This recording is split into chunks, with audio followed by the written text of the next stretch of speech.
Agenda tu test drive en los concesionarios Nissan a nivel nacional. Esto es Nissan X-Trail e-Power.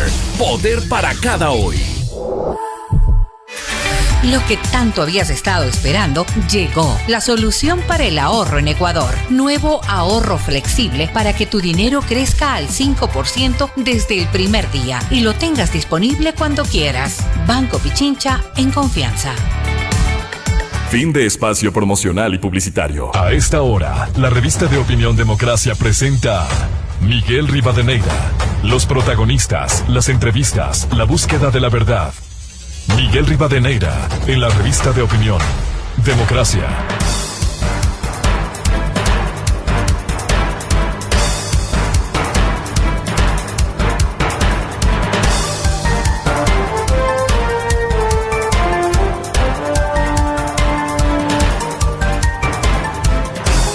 Ocho 12 minutos en el territorio continental ecuatoriano, buscando la verdad en la revista de opinión Democracia. Queremos dar la bienvenida a nuestros siguientes invitados: la doctora Rudy Hidalgo, directora ejecutiva de la Corporación Participación Ciudadana, decana en la UDLA; el doctor Ramiro Rivera, columnista del Comercio; y el doctor Medardo Oleas, expresidente del Tribunal Supremo Electoral y de Cauce Democrático.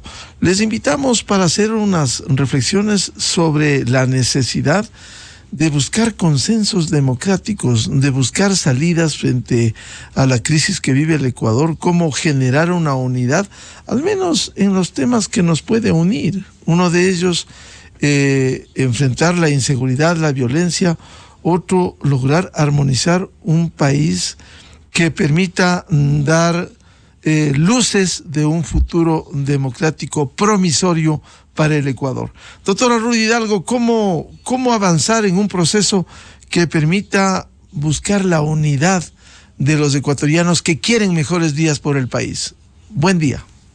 Bueno, buenos días, Miguel. Gracias por la invitación. Un saludo fraterno tanto a Medardo y a mi otro contertulio. Muchas gracias, Ramiro, por estar acá también. Bueno, algunas cosas y algunas reflexiones de partida, Miguel. Yo creo que la realidad, desafortunadamente, actualmente en el Ecuador es de una polarización bastante fuerte.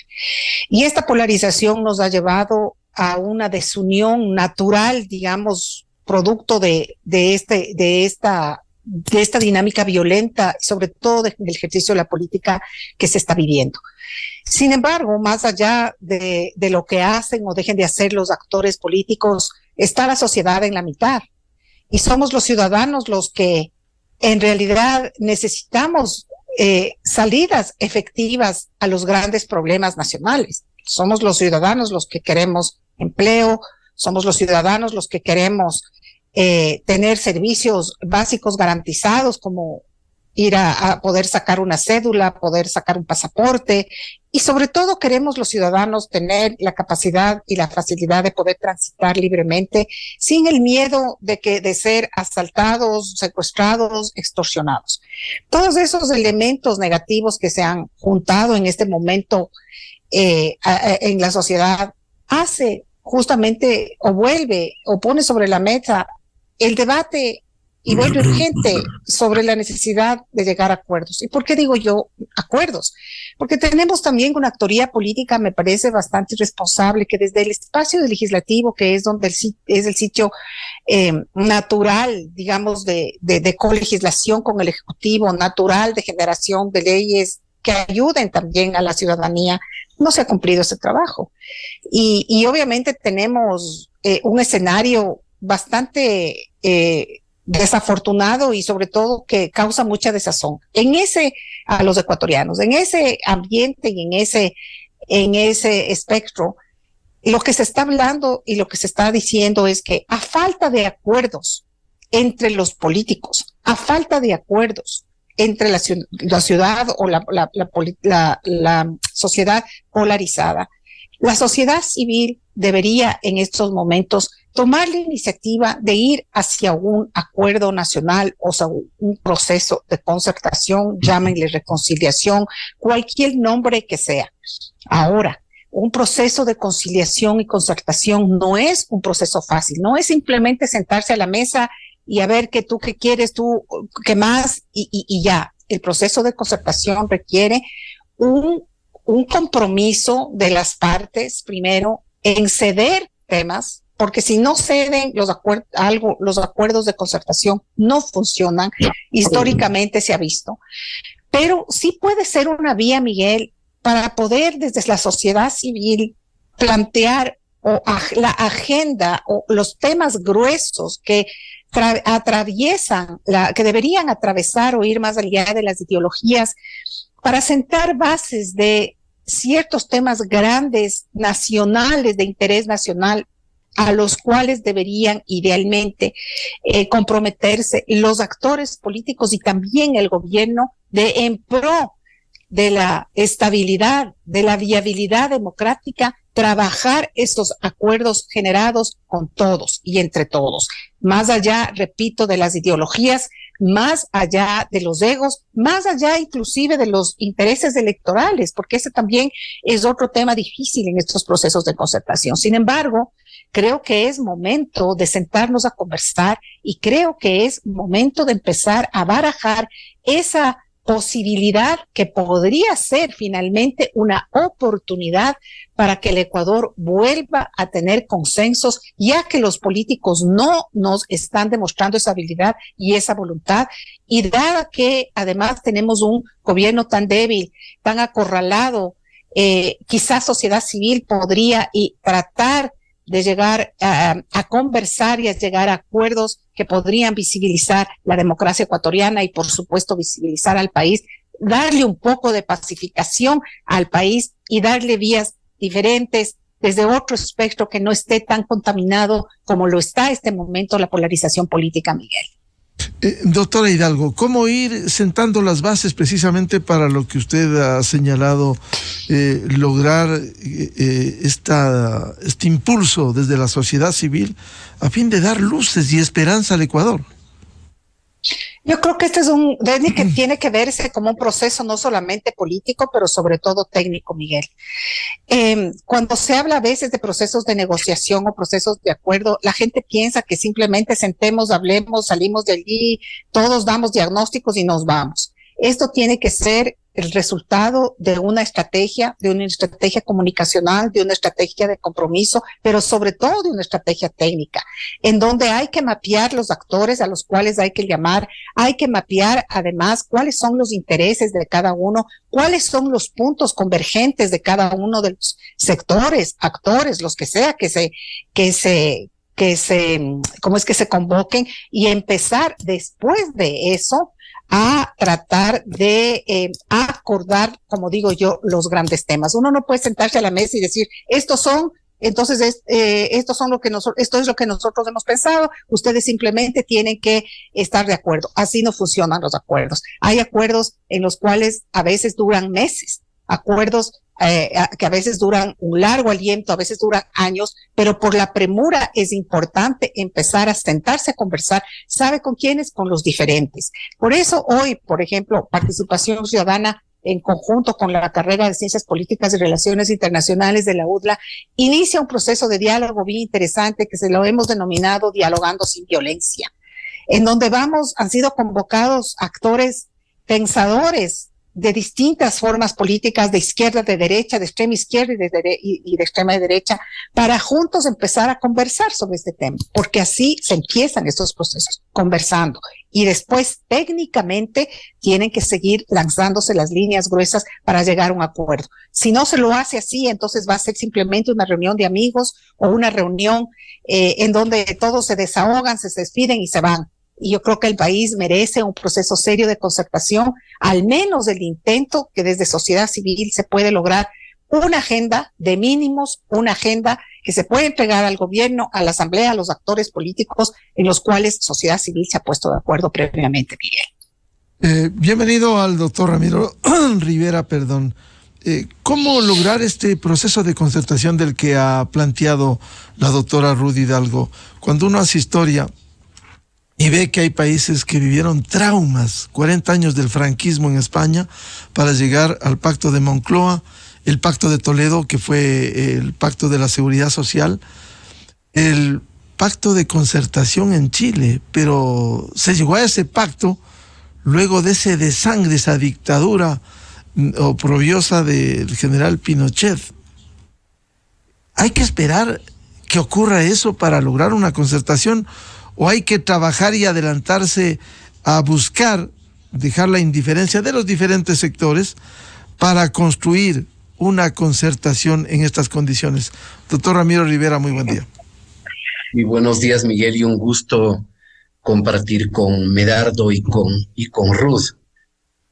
Yo en este tema no soy tan optimista. Generalmente hay posiciones románticas llenas de buena voluntad, llenas de sensatez, pero diríamos, así como la gente quisiera un sistema electoral perfecto, y de esto pues un gran entendido es Medardo, al final cuando usted quiere resolver un tema del sistema electoral cae en manos de la representación, donde están los partidos. Ellos son los beneficiarios de ese sistema y habría optimismo de que los que son beneficiarios de un sistema que funciona mal, pero que le es utilitario, van a diseñar un sistema electoral que no les perjudique y que mejore la democracia. Yo sería totalmente pesimista. La historia del Ecuador es la historia de la inestabilidad, de la bronca, de la pelea.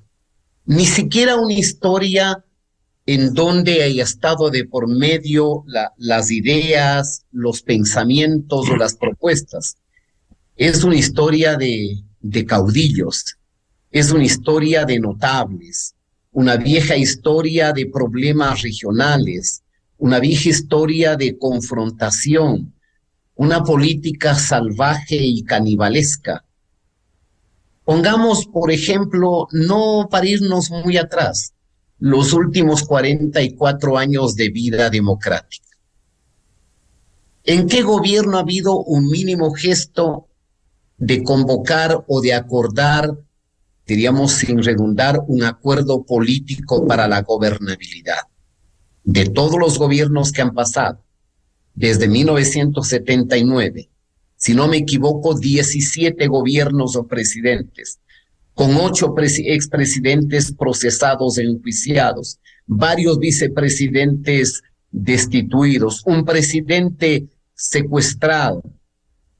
Los 2 únicos años que se logró una concertación más o menos racional fueron los 2 primeros años del gobierno del presidente Borja, cuando se concretó el acuerdo con la democracia popular.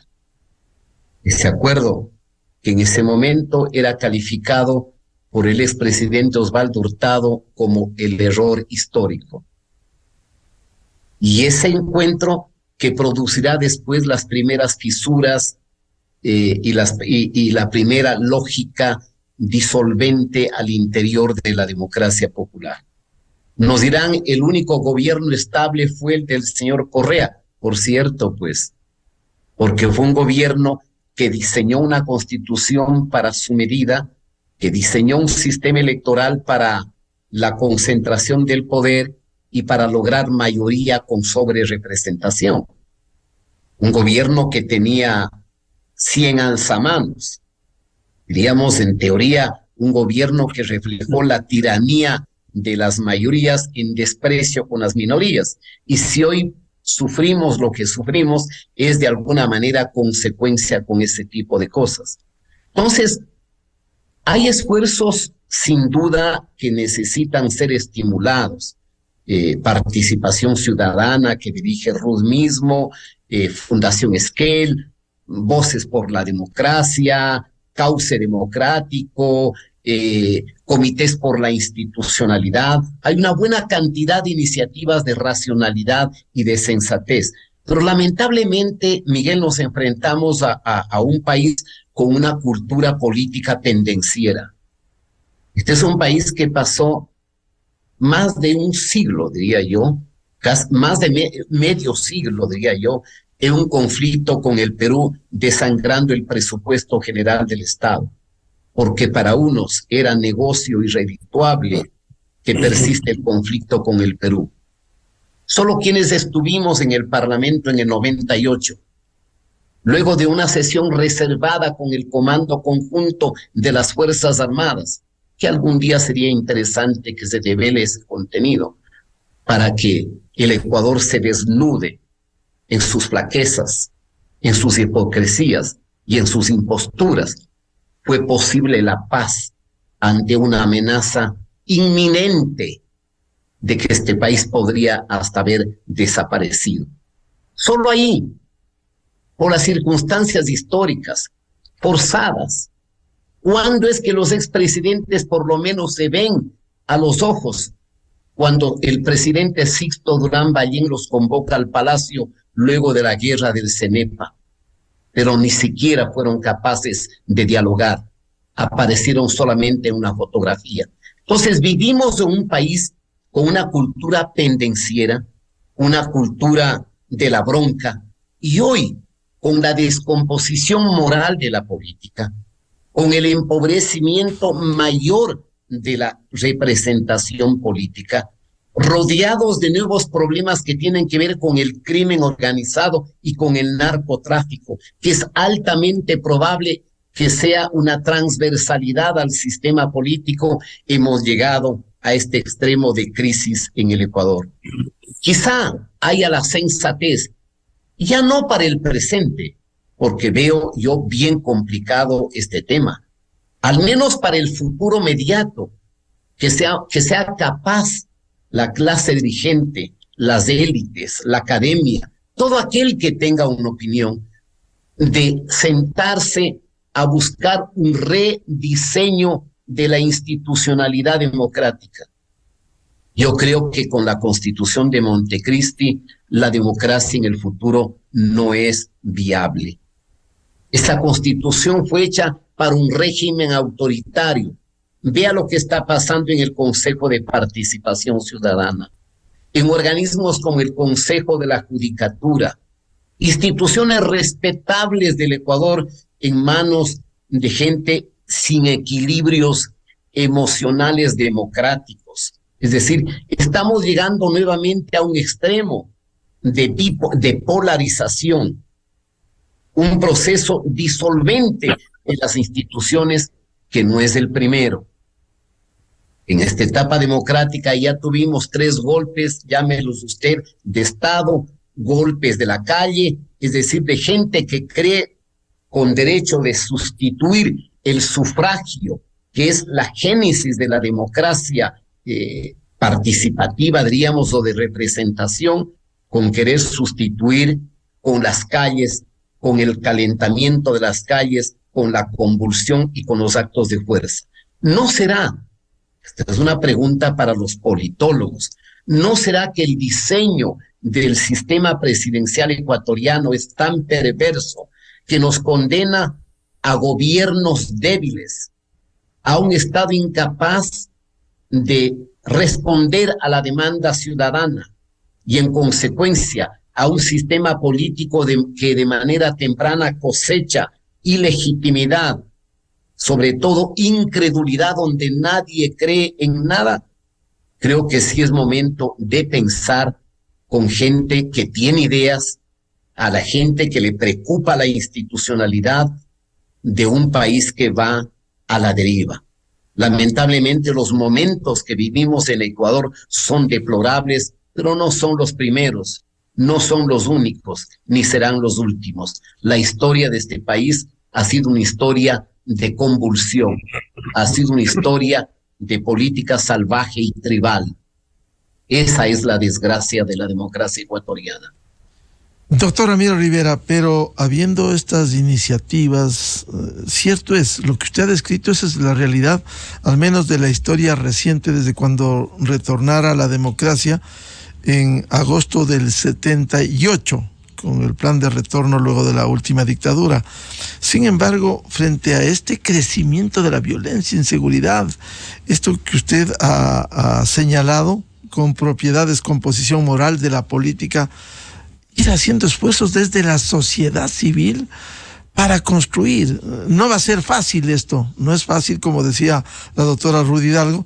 Sin embargo, ir sentando las bases para romper esto precisamente, porque caso contrario estamos casi liquidados con este sistema político que le tiene bloqueado al Ecuador. Totalmente de acuerdo, Miguel, totalmente de acuerdo.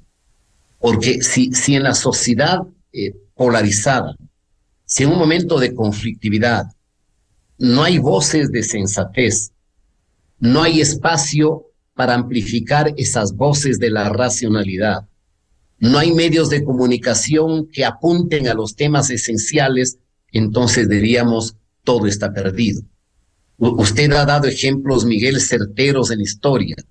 Cómo los españoles lograron el pacto de Moncloa y han tenido en más de 40 años un éxito formidable de convivencia democrática, superando una guerra civil y superando varias décadas de franquismo.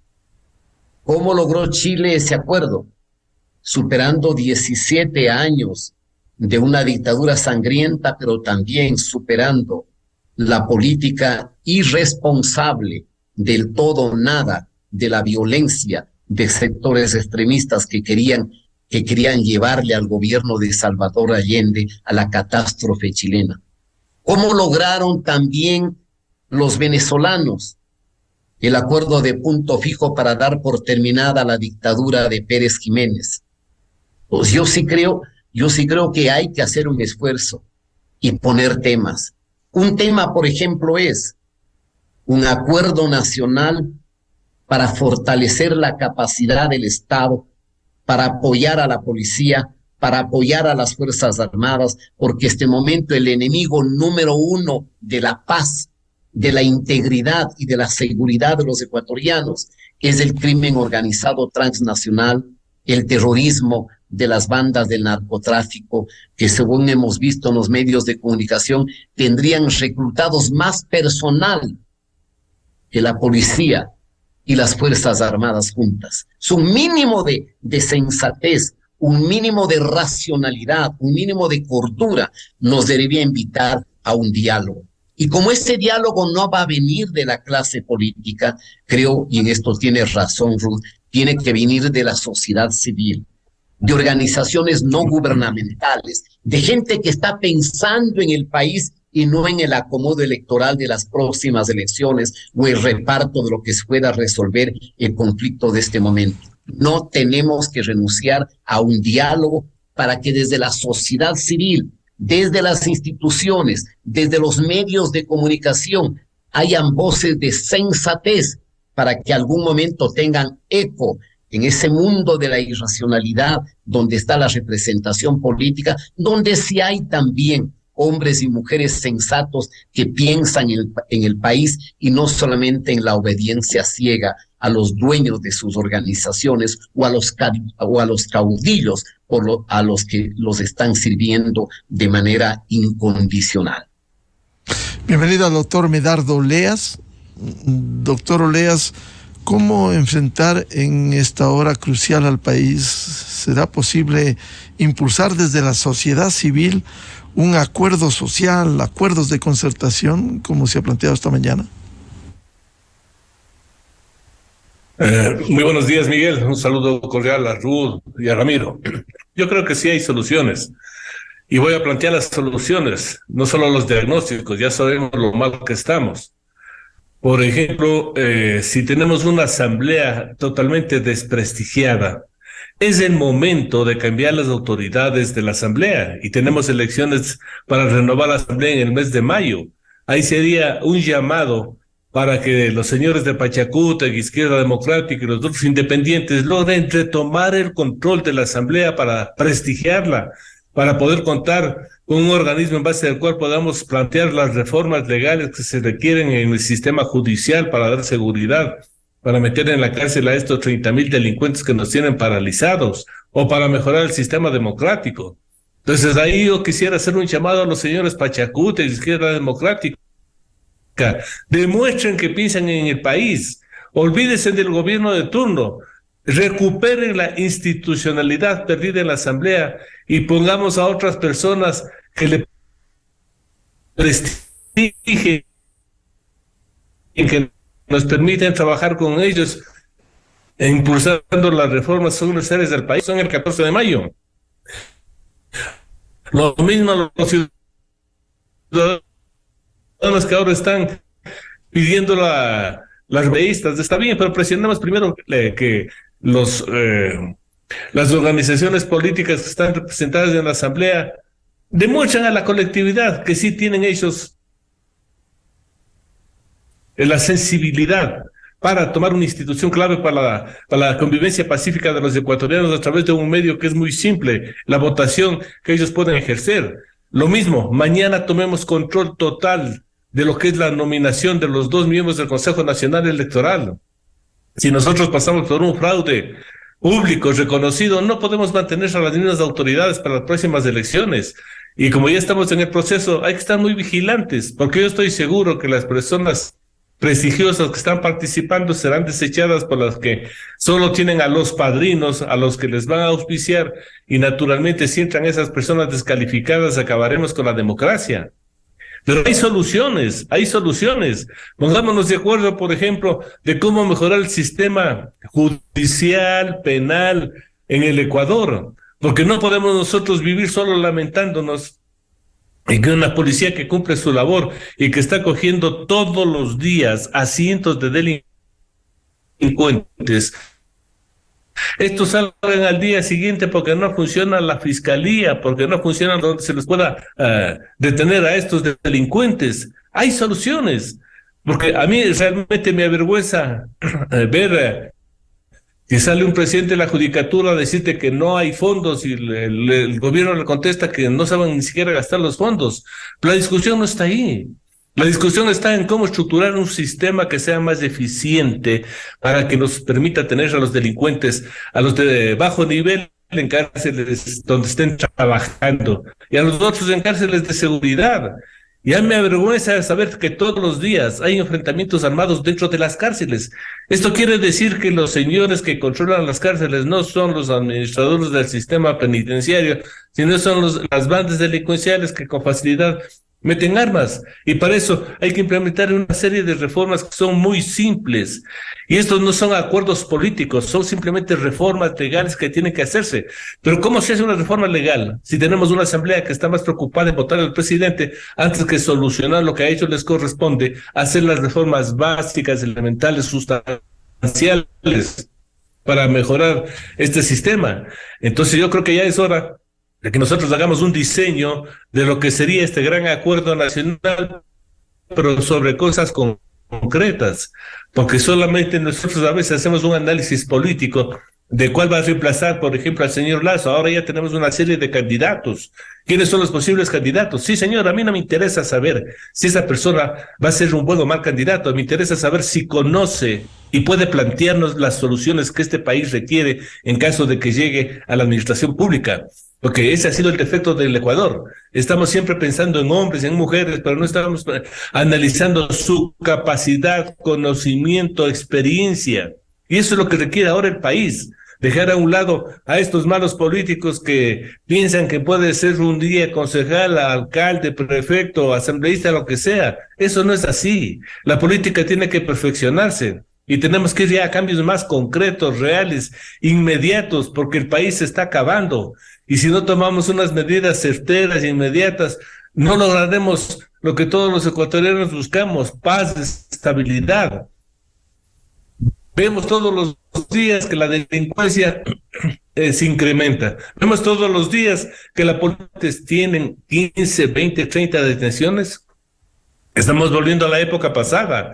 Y la respuesta es muy simple. Este es un país donde se diseñó una constitución lleno de preceptos constitucionales erróneos. Por ejemplo, el país tiene más de 5 millones que se cometen en un mes. Es lógico suponer y dar las facilidades para que la policía haga una investigación, pero no. Pusieron en la Constitución que el único organismo que puede hacer la investigación preprocesal y procesal penal es la Fiscalía. Y tenemos 900 fiscales. Con oficiales fiscales no hacemos absolutamente nada. El volumen impide que se maneje adecuadamente en los procesos de investigación, juzgamiento y sanción. Eso ya lo sabemos, pero las medidas inmediatas no los hay. Y lo mismo en la justicia, que no hay fondos. Pero señor, ¿a quién se le ocurre poner que la justicia sea gratuita? El servicio de administración de justicia tiene que tener un costo con excepción para la gente pobre y necesitada. Por ejemplo, para una madre que va a buscar alimentos de la justicia gratuita, y no solo gratuita, sino que le doy un defensor público gratuito que le defienda, o a un trabajador. Pero, por ejemplo, si el sistema financiero, bancos o tarjetas de crédito, se presentan a la administración de justicia, bueno, hay que cobrarles un servicio, porque con ese servicio yo puedo contratar más jueces. ¿Alguien ha hecho, por ejemplo, algo para investigar por qué en nuestra justicia existen 2.000 jueces y 5.000 empleados en el Consejo Nacional de la Judicatura? Es que son cosas increíbles que nosotros estamos dejando pasar, porque los análisis que tienen que hacerse para mejorar los sistemas están quedando a un lado. Pensamos que solo son soluciones políticas. No, señores, son soluciones técnicas, porque las instituciones requieren, para institucionalizarse, es decir, para estar vigentes en el país y dar un eficiente servicio, mejorar sus estructuras, su financiamiento y su forma de actuar. Y eso no estamos analizando en el país. Se nos cae el país porque la delincuencia se está tomando. ¿Y dónde están las soluciones? Las soluciones desde el punto de vista político son poner más policías en la calle. Doctor Medardo Olea, si me permite, le vamos a llamar telefónicamente para que mejore, siga usted con la imagen, que mejore para escucharle mejor su intervención. Mientras tanto, quisiera plantearle todo esto que usted ha descrito obliga a hacer reformas que permitan avanzar en los cambios. En esas condiciones, ¿es posible lograr este acuerdo social para rectificar el rumbo cada uno en su ámbito? Usted ha citado el caso de la justicia, el Consejo de la Judicatura, el caso de la Asamblea, que ojalá pensaran en el país y no en sus apetitos. Cierto es, ahora ya se está mencionando candidatos, y ya se habla de candidatos a la presidencia, cuando debiéramos ocuparnos primero de enfrentar, de unirnos y enfrentar la inseguridad. Ya están apareciendo nombres de candidatos en un escenario que aquí se diera la muerte cruzada, un recurso constitucional, por cierto. Ya hay nombres, se habla de 10, 12 candidatos, y los problemas de fondo estructurales que usted ha dicho, intocados, y la agenda sigue. Se tomaron el Consejo de Participación Ciudadana temporal, ya vendrá el próximo mes el definitivo, con el predominio de quienes administraron el país los 10 años. Ya se tomaron el Consejo de la Judicatura, que con prepotencia quieren reivindicar recursos, y mientras tanto jueces como el de Balsas, contra ellos mismos, contra los jueces superiores de la Corte Nacional de Justicia, simplemente están echando abajo sentencias, dictámenes, parte de las sentencias. ¿Cómo es posible que un juez inferior se vaya contra el juez superior? El caso Glass, cuando no ha sido borrada, revisada la sentencia. ¿Cómo emprender eso, doctor Oleas? He dicho que las reformas son muy simples. Un juez de garantías constitucionales tiene que actuar en el ámbito de su jurisdicción y de su competencia. Si los casos se generan en la ciudad de Quito, provincia de Pichincha, no puede conocer un juez de Balsas los problemas que generó la Administración de Justicia en el sector donde tiene jurisdicción. Y la competencia lo mismo. Un juez de primer nivel no puede conocer los ámbitos que son de responsabilidad exclusiva de la Corte Nacional de Justicia. Eso lo pueden hacer con pequeñas reformas, a efectos de que esos abusos paren. Ahí tiene una gran labor la Corte Constitucional, que tiene que dar las normas a través de la jurisprudencia que dicte de cómo tienen que aplicarse precisamente estos preceptos. Tienen que quitar, por ejemplo, esta disposición que puso la Corte Cervecera, donde se dispuso que ningún juez que conozca materia constitucional comete prevaricato. ¿Cómo así, pues, señores? Si hay jueces que están fallando contra la ley expresa, y el hecho de que sea un juez constitucional no le da patente de cosas para hacer lo que le da la gana. Pero esas soluciones tienen que darlas la Corte Constitucional. ¿Qué espera para dar estas soluciones? Y de la misma manera, lo que estoy diciéndoles, el sistema judicial diseñado en el correísmo es un sistema tan largo, garantista, e impide el inmediato juzgamiento de los delincuentes que son cogidos diariamente por la policía. Porque cuando son cogidos por la policía, detenidos por la policía, el juez de garantías que tiene que resolver sobre confirmando o no la prisión, por poco pide que el policía le haga un alegato justificando qué delito cometió, y no es así, porque cuando la cosa es que le consideran cometiendo un delito y en ese momento se inicia el proceso de investigación, pero ese informe policial no tiene que contener un alegato y salen nuevamente. Por eso digo que nosotros tenemos detenidos con registros de 15, 20, 30 detenciones. Eso es una vergüenza en un sistema judicial. Más aún cuando nosotros tenemos con urgencia que hacer un diseño para que los 30,000 ciudadanos identificados que están involucrados dentro de las pandillas en el Ecuador se los pueda meter a la cárcel. Y eso sé cómo, porque la policía detiene al año 15,000. O sea que en un año nosotros podemos ya tener en la cárcel al 50% de los delincuentes. Y el otro año el otro 50% de los delincuentes. Pero cambiemos ese diseño perverso, repito, 900 fiscales no pueden atender a tantos casos penales que requieren urgencia. Hay que cambiar el sistema, hay que buscar un sistema más ágil, porque el que investiga, y esta es la verdad, es el policía. El señor fiscal, a través de sus impulsos fiscales, es decir, poniendo una providencia donde ordena las investigaciones, no investiga. ¿Cómo investiga usted, por ejemplo, un caso de las vacunas, poniendo a los policías a que le están filmando a los delincuentes cuando van a pedir la vacuna, cuánto piden? O sea, son labores de inteligencia que hacen en la calle. Entonces cambiemos todo esto, pero como hay que hacer reformas legales, insisto, hay que hacer un llamado público a todos los señores asambleístas que tengan amor por este país para que vuelvan a tomarse el control de la Asamblea Nacional. La renovación de las autoridades son en el mes de mayo. Hagamos un llamado público para que dejen a un lado a estos irresponsables populistas, correístas, social cristianos y retomen la administración de una función indispensable para proponer estas reformas que se necesitan, que han sido estudiadas y que están listas para ser resueltas por la Asamblea Nacional. Entonces soluciones hay, pero naturalmente se requiere de la voluntad de los actores que están actualmente en la Asamblea Nacional y de otros actores políticos que pueden presionar a efectos de que las mismas se lleven a efectos de forma inmediata. Vuelvo con la doctora Ruth Hidalgo. Frente a este panorama, ¿cómo seguir construyendo este impulso desde la sociedad civil para un acuerdo social? ¿Cómo juntar quienes quieran? Porque no es posible que en el país políticamente se imponga un 25, un 30% cuando se presentan elecciones como las últimas seccionales, frente al 70 o 75% que está dividido, que no está cohesionado y que simplemente ve esa imposición de una minoría política en el Ecuador.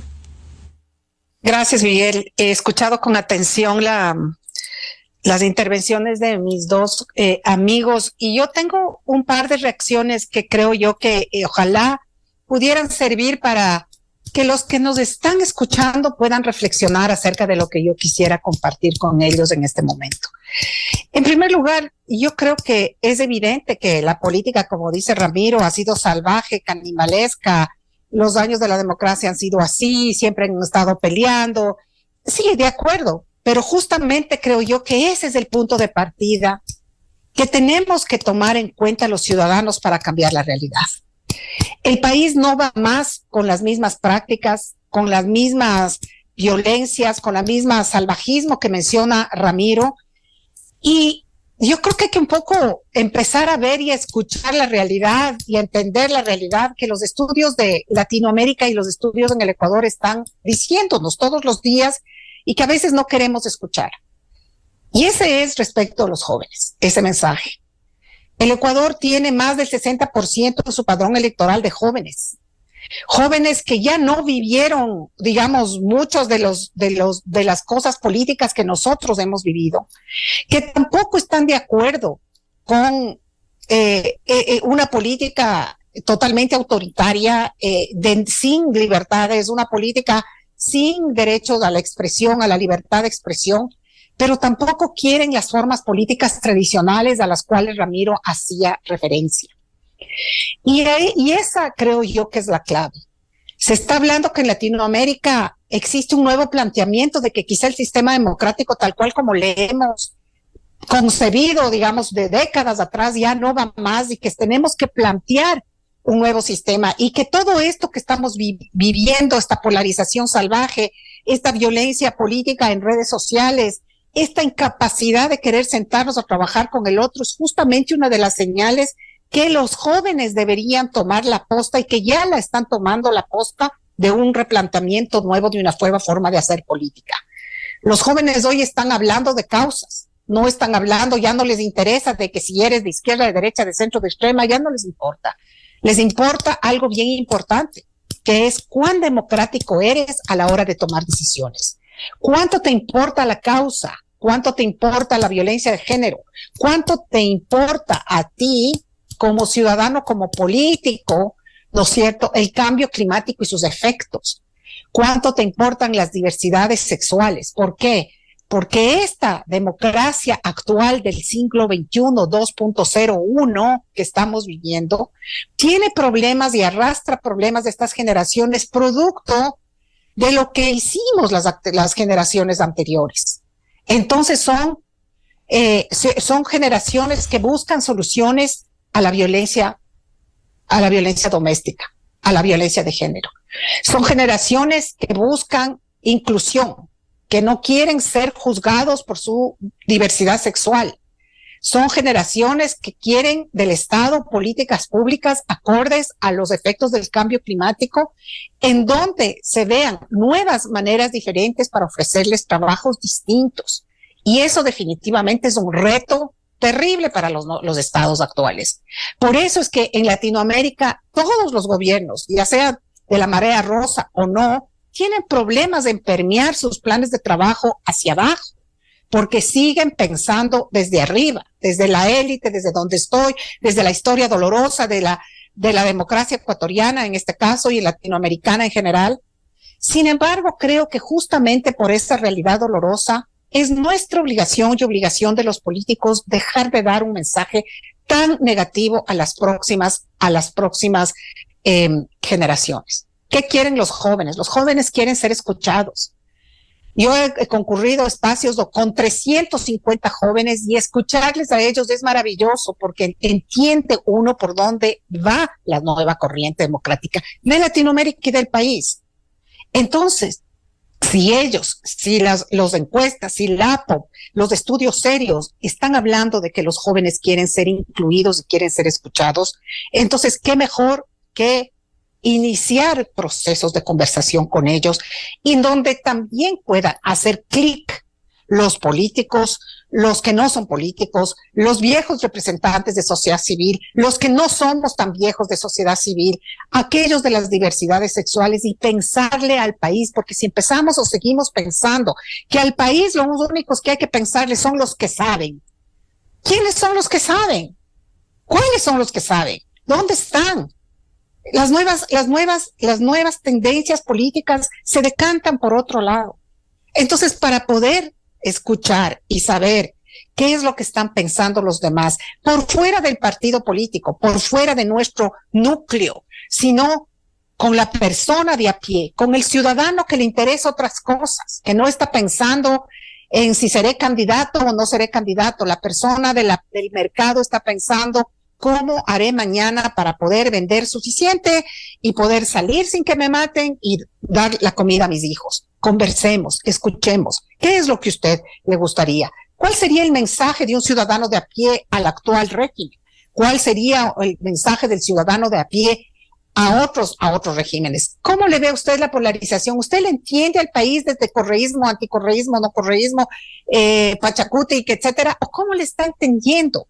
Y ese diálogo, aunque sea difícil, y ese diálogo, aunque sea ¿cómo se dice? Soñador. Ese es un diálogo que está pidiendo la ciudadanía que no está a nuestro lado, que no son los conversos, que no son los académicos, es la ciudadanía de a pie.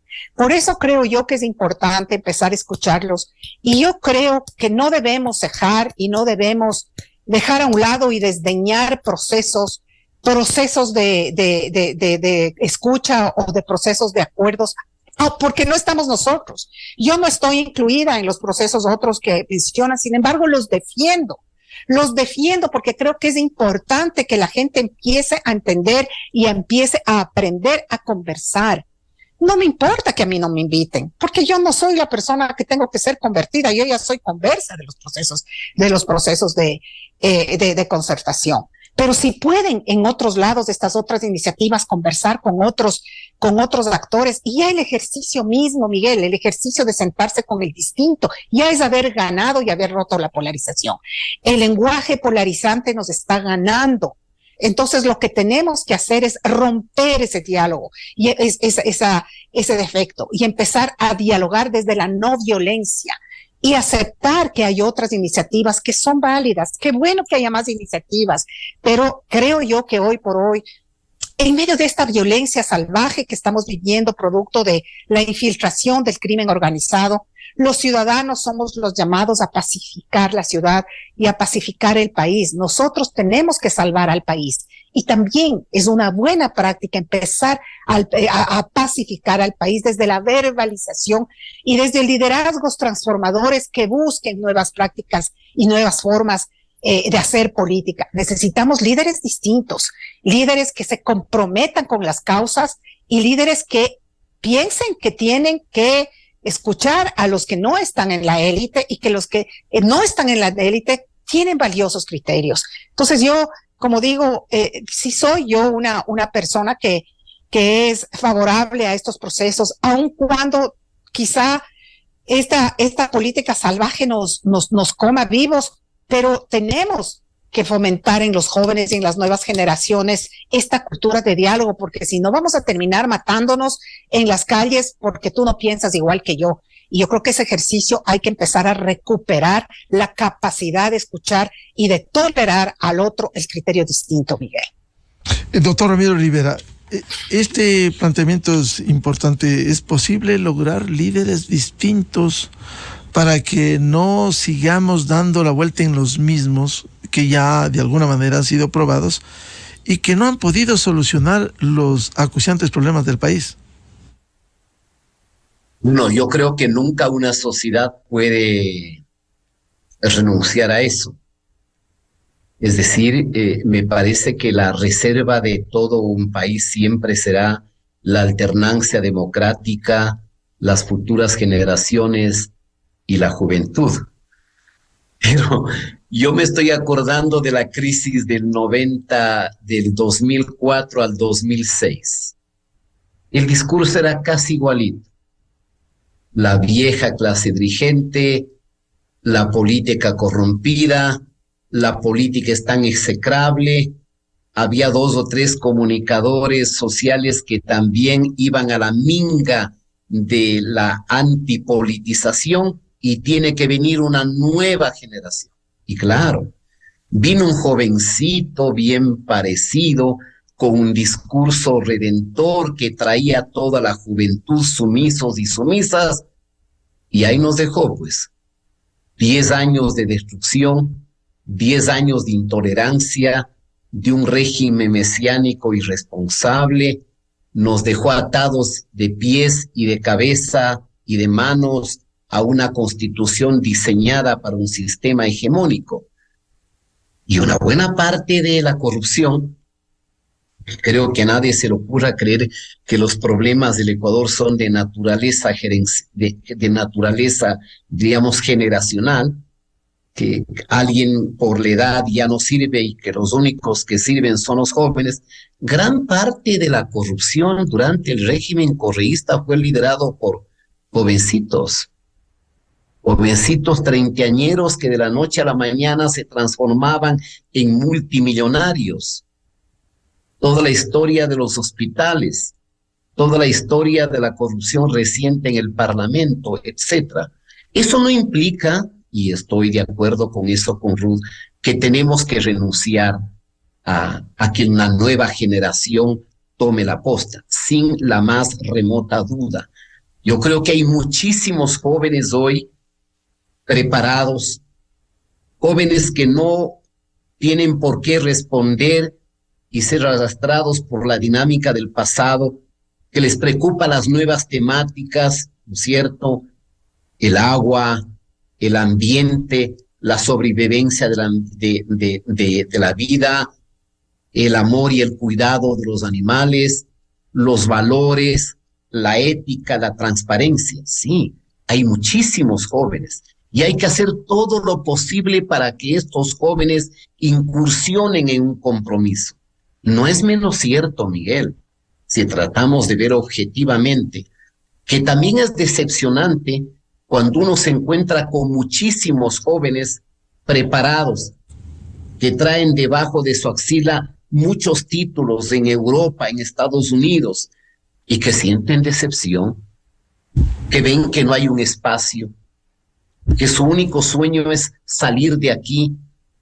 Una sociedad que con el proceso de digitalización ha envenenado el alma, porque las redes no necesariamente son espacios de sensatez, de ideas, de planteamientos, son vertederos de suciedad, de adjetivación, de un discurso de miedo, de un discurso de rencor. Pero hay que seguir trabajando, sin duda alguna, porque hay gente nueva, hay gente que no se representa en el pasado, hay gente que está pensando en el futuro, de un mundo que va a la renovación de las fuentes de energía, de un mundo digitalizado y de un mundo que va hacia la inteligencia artificial, y nosotros aquí peleándonos como caníbales, peleándonos con una política salvaje de exterminio. Hay que hacer muchas cosas, pero el hecho de que en el diagnóstico se sea objetivo y ciertamente medio pesimista, no implica renunciar a la necesidad del cambio, sin caer también en un neorromanticismo parecido al que ya nos vendieron antes. El problema entonces no es una cuestión generacional, no. Yo creo que es entre gente de valores, gente que cree en la democracia, gente que quiere vivir en estabilidad, gente que quiere mejorar el sistema de gobernabilidad, y entonces ahí nos enfrentamos al problema, porque las ideas de Medardo, sin duda algunas, son benéficas y positivas, pero la pregunta es, ¿son posibles? ¿Le podemos pedir a la Asamblea actual, manejada por el correísmo y con el único ánimo de la impunidad, una asamblea en la que se juegan resentimientos, una asamblea en la que buscan el acomodo, una asamblea que lo único que busca hasta este momento es votar a otro presidente de la República? ¿Podemos encontrar mesura y sensatez? Sería formidable, lo aplaudiríamos, sería un acto de optimismo, pero lamentablemente las reformas jurídicas, las nuevas instituciones, la nueva forma de hacer política, en este momento, en términos absolutamente reales, pasa por la Asamblea, pasa por la representación. Y esos señores no cayeron del cielo. A esos señores los pusieron los ecuatorianos. Son los electores ecuatorianos los que decidieron rechazar la consulta popular, obviamente por inoportuna, porque no creo que los ecuatorianos estén por la violencia o por el narcotráfico. Claro. Votaron en contra del presidente. En todo caso, yo diría que no hay que perder las esperanzas. E instituciones como Participación Ciudadana, como Fundación Esquel y otras organizaciones no gubernamentales tienen que seguir haciendo un gran trabajo por fuera, diríamos, de la vieja representación corroída por la corrupción y los intereses electorales. Bien. No podemos renunciar, porque sin una nueva generación, evidentemente que la democracia tendría menos esperanza y menos pervivencia en el futuro. Antes de darle la palabra al doctor Medardo Oleas, un comentario final, doctora Rudy Hidalgo, respecto de esta propuesta. Perdón, sí, muchas gracias, Miguel. Dos reacciones rápidas. Lo que dice Ramiro tiene razón respecto a que son los ecuatorianos quienes eligieron a aquellos que en este momento desafortunadamente dicen que nos representan en la legislatura. Sin embargo, no nos debemos olvidar que esa elección también yo creo que fue forzada por un sistema de partidos malo. Un sistema de partidos que acepta más de 250 partidos y movimientos políticos, que nos ofrece más de 2,000, 60,000 candidatos que fueron la última vez, y la ciudadanía está atada de pies y manos porque no llega a conocer realmente ni quiénes son, ni dónde están, ni qué es lo que ofrecen. Entonces, mientras el sistema de partidos no se renueve y no se depure, esto va a seguir pasando. 1, 2. Creo que en respecto a las nuevas generaciones y las viejas generaciones, por llamarlas así, hay un debate bien interesante y me encanta escucharle lo que dice Ramiro, porque yo creo que el tema para iniciar un proceso de negociación o un proceso de acuerdo es justamente entender que no podemos partir a la ciudadanía tampoco en jóvenes y viejos, ni en blancos y en negros, y las cosas blancas y negras, sino justamente uno de los retos de la concertación debería ser cómo conciliamos las generaciones nuevas, las medianas y las viejas, para juntos pensarle al país, porque no podemos, también es un error pensar que solo los jóvenes van a salvar el país. Eso no va a suceder, porque ellos no tienen el bagaje histórico, la memoria histórica y de experiencia que es importante, que sí las tienen las generaciones viejas. Ese es uno de los retos importantes que deberíamos plantearnos como país. ¿Cómo conciliamos estos tres grupos etarios, ¿no es cierto? Y planteamos un proceso, para mí desde lo ideal, digo nuevamente, pensando en lo ideal, debería ser el Ecuador un espacio en donde puedan convergir en los puestos públicos, en los espacios del legislativo, los tres grupos etarios, para que desde los tres grupos etarios le piensen al país y trabajen en su servicio. Pero no podemos seguir pensando entre nosotros los jóvenes, ustedes los viejos, ustedes los del medio, el uno no sirve, el otro es muy joven. Seguimos todavía con esa idea polarizante. Entonces, uno de los temas que hay que discutir y que poner sobre el tapete y sin duda hay que debatir es justamente cómo hacer para romper estos estereotipos políticos e ir hacia a una visión horizontal y pensarle al país de una manera distinta, Miguel. Y con eso, mis disculpas, tengo que salir porque muchas gracias. Ya concluimos. Doctor, gracias, Ramiro. Doctor Medardo Oleas, ¿cómo estas ideas permitan plasmar en realidad y avanzar en la búsqueda de soluciones? ¿Qué es lo que quieren los ecuatorianos? Como conclusión, doctor Oleas. Gracias, Miguel. Yo creo que los ciudadanos tienen que estar conscientes que si no participan activa y responsablemente en el análisis de las soluciones que tiene el país, no lograremos absolutamente nada. Debemos dejar de ser actores pasivos, debemos dejar de ser los ciudadanos que se quejan en todas las reuniones sociales de lo margen del país y tomar una actitud positiva de involucrarnos en los nuevos grupos que se están formando para comenzar a pensar en el nuevo Ecuador, porque Ecuador tiene gente muy valiosa, con conocimientos, pero lamentablemente al permitir que la política esté manejada por los peores ciudadanos, entonces las consecuencias están a la vista. Una asamblea que es una vergüenza nacional, que tiene el respaldo del 8% de los ecuatorianos, ya debería estar en su casa, pero no se hace absolutamente nada. Pero como las cosas tampoco pueden cambiarse de la noche a la mañana, yo sí hago un llamado, repito, a las fuerzas políticas que dicen que no están con el correísmo ni con los socialcristianos para que ellos retomen el control de una asamblea y la prestigien. No solo es cuestión de decir nosotros somos diferentes, actúen, señores, porque nosotros si no tenemos una asamblea nacional no podemos proponer las reformas que se han analizado para el sistema democrático, para el sistema legal, para lo que es la reforma laboral.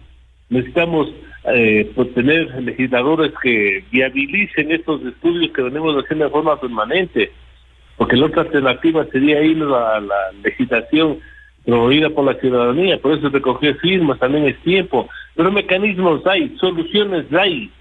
Lo que no hay es una participación ciudadana, no hay esa cultura democrática que el país requiere a la presente fecha, especialmente de los jóvenes que habitan en este lindo país que es el Ecuador.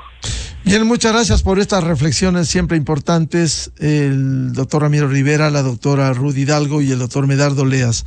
Ojalá pensemos más en función de país para cambiar este panorama que no es promisorio y que retomemos la esperanza que requiere el Ecuador. Muchas gracias a Ramiro, a Ruth y a Medardo, su valioso aporte esta mañana en la revista de Opinión Democracia.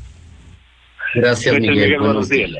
Muchas gracias, muy buen día. Con esto cerramos la jornada de entrevistas y debates, la opinión diversa y libre en la revista de Opinión Democracia. Les recomendamos ya bien en Exa FM, el show de la papaya, y a los miles de seguidores de la revista de Opinión Democracia, muchas gracias.